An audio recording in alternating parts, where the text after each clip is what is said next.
France was hoping to take Britain's senior position in NATO after Brexit, unearthed reports claim. Earlier this year, Foreign Secretary Dominic Raab vowed to use NATO and other European institutions to compensate for any erosion in Britain's diplomatic and military influence after Brexit, promising to be an even better neighbour to the EU. He said, "There's a great opportunity for us in the second phase of the Brexit negotiations to develop the future relationship into a really positive, win-win relationship. Whether it's through NATO, whether it's through the Organisation for Security and Cooperation in Europe, or even through the Council of Europe. We've got a great opportunity to show we'll be not weaker, actually even better neighbours, allies and partners."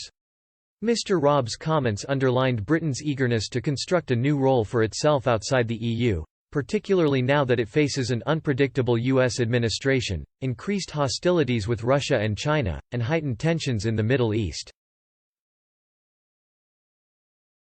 As the clock ticks down with the transition period with Brussels about to come to an end, unearthed reports reveal how France once tried to take Britain's senior position in NATO. Britain has held the position of Deputy Supreme Allied Commander, the number 2 military post in the alliance, since 1951, but in 2017, the Royal United Services Institute was contemplating whether this would change after Brexit. The role is central to securing NATO manpower and equipment for certain EU missions organised under so-called Berlin Plus arrangements.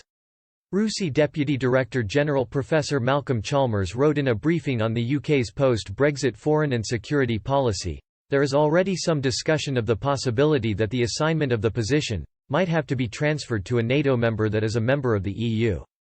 Among the countries seeking to exploit the potential reshuffle was France, The Times reported, claiming Paris sent an unofficial delegation to Washington to convince U.S. officials that French armed forces were better placed than their British counterparts to be America's special ally in Europe after Brexit.